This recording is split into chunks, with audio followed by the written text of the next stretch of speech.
Hi friends, സാപ്പിണി മലയാളത്തിന്റെ ഏറ്റവും പുതിയൊരു വീഡിയോയിലേക്ക് എല്ലാവർക്കും സ്വാഗതം. ഇന്ന് ഇപ്പോൾ വന്നിരിക്കുന്നത് ഒരു സിനിമ നിങ്ങൾക്ക് പരിചയപ്പെടുത്താൻ വേണ്ടിയിട്ടാണ്. കഴിഞ്ഞ ദിവസം നെറ്റ്ഫ്ലിക്സ് വഴി റിലീസ് ചെയ്ത ഒരു സയൻസ് ഫിക്ഷൻ ആക്ഷൻ വിഭാഗത്തിൽപ്പെടുന്ന സിനിമയാണ്. ഈ സിനിമയുടെ സ്റ്റോറി എന്താണെന്ന് നോക്കിക്കഴിഞ്ഞാൽ, ഈ സിനിമയിൽ നമ്മുടെ മെയിൻ കണ്ടന്റ് തന്നെ സയൻസ് ഫിക്ഷൻ ആണ്. സംഭവം എന്താ വെച്ചാൽ, മറ്റൊരു ഗ്രഹത്തിൽ, ബഹിരാകാശത്തിലെ മറ്റൊരു ഗ്രഹത്തിൽ ഒളിച്ചു താമസിക്കുന്ന ഭൂമിക്കെതിരെ പ്രവർത്തിക്കുന്ന ഒരു ആർട്ടിഫിഷ്യൽ ഇന്റലിജന്റ് ടെററിസ്റ്റ് ഭൂമിക്കെതിരെ പ്രവർത്തിച്ചുകൊണ്ടിരിക്കുകയായിരിക്കും. ഭൂമിയിൽ കുറെ നാശനഷ്ടങ്ങളൊക്കെ ചെയ്തിട്ടുണ്ടാവും. അപ്പം പിന്നെ അവര് ഭൂമിക്ക് ഈ artificial intelligent terrorist, AI terrorist പിന്നെ ഭൂമിക്കെതിരെ ഒരു ആക്രമണത്തിന് പ്ലാൻ ചെയ്തുകൊണ്ടിരിക്കുകയായിരിക്കും. ആ ഒരു ആർട്ടിഫിഷ്യൽ ഇന്റലിജന്റ് ടെററിസ്റ്റിനെ കീഴടക്കാൻ വേണ്ടിയിട്ട് നമ്മുടെ നായികയുടെ ശ്രമങ്ങളാണ് സിനിമയിൽ മൊത്തത്തിൽ പറഞ്ഞു പോകുന്നത്. ഏകദേശം 2 മണിക്കൂറാണ് സിനിമയുടെ ദൈർഘ്യം വരുന്നത്. നെറ്റ്ഫ്ലിക്സ് വഴി ഡയറക്റ്റ് നെറ്റ്ഫ്ലിക്സിൽ റിലീസ് ചെയ്ത, ഡയറക്റ്റ് OTT റിലീസ് ചെയ്ത സിനിമയാണ്. ഇംഗ്ലീഷ് മൂവിയാണ്. പിന്നെ ഒരു American science fiction adventure action വിഭാഗത്തിൽപ്പെടുന്ന സിനിമയാണ്. സിനിമയുടെ പേര് വരുന്നത് അറ്റ്ലസ് എന്നാണ്. ജെന്നിഫർ ലോപ്പസ് ആണ് ഈ സിനിമയിൽ പ്രധാന വേഷം കൈകാര്യം ചെയ്തിരിക്കുന്നത്.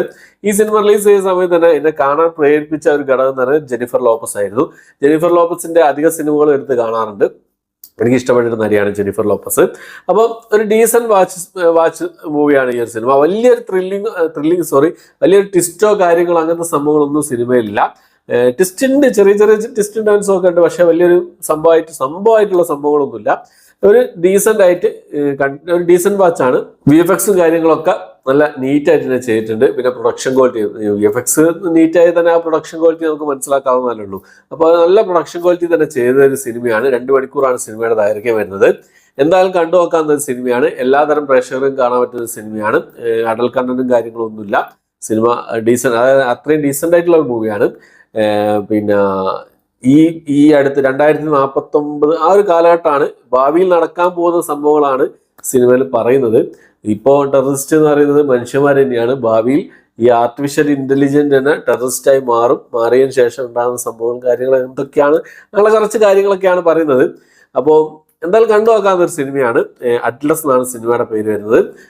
ഇംഗ്ലീഷ് ഭാഷ കൂടാതെ തമിഴ് ഭാഷയിൽ ഈ സിനിമ അവൈലബിൾ ആണ്. നെറ്റ്ഫ്ലിക്സിലാണ് അവൈലബിൾ ആയിട്ടുള്ളത്. കണ്ടു നോക്കുക. കണ്ടവരുണ്ടെങ്കിൽ നിങ്ങളുടെ അഭിപ്രായം കമന്റ് ബോക്സിൽ രേഖപ്പെടുത്താൻ ശ്രമിക്കുക. എനിക്ക് ഈ സിനിമ നല്ല അത്യാവശ്യം കുഴപ്പമില്ലാത്ത രീതിയിൽ ഇഷ്ടപ്പെട്ടു. എനിക്ക് ഇഷ്ടപ്പെട്ടു ഈ ഒരു സിനിമ. ഞാൻ പറഞ്ഞില്ല, ഒരു വൺ ടൈം വാച്ചബിൾ ഡീസന്റ് വാച്ചാണ്. എന്തായാലും കണ്ടു നോക്കാവുന്ന സിനിമയാണ്. കണ്ടവരുണ്ടെങ്കിൽ നിങ്ങളുടെ അഭിപ്രായം കമന്റ് ബോക്സിൽ രേഖപ്പെടുത്താൻ ശ്രമിക്കുക. ഓക്കെ, അപ്പോൾ ഇത്രയാണ് ഇന്നത്തെ വീഡിയോ. എൻ്റെ വീഡിയോ ഇഷ്ടപ്പെട്ടെങ്കിൽ ലൈക്ക് ചെയ്യാൻ, ഷെയർ ചെയ്യാൻ, സബ്സ്ക്രൈബ് ചെയ്യാൻ മറക്കാതിരിക്കുക. ഇതുപോലുള്ള സിനിമകളുടെ റിവ്യൂസും കാര്യങ്ങളൊക്കെ ചെയ്യാറുണ്ട്. സപ്പോർട്ട് ചെയ്ത് പ്രതീക്ഷിക്കുന്നു. ഓക്കെ, അപ്പോൾ പുതിയൊരു വീഡിയോ ആയിട്ട് വരുന്നതായിരിക്കും.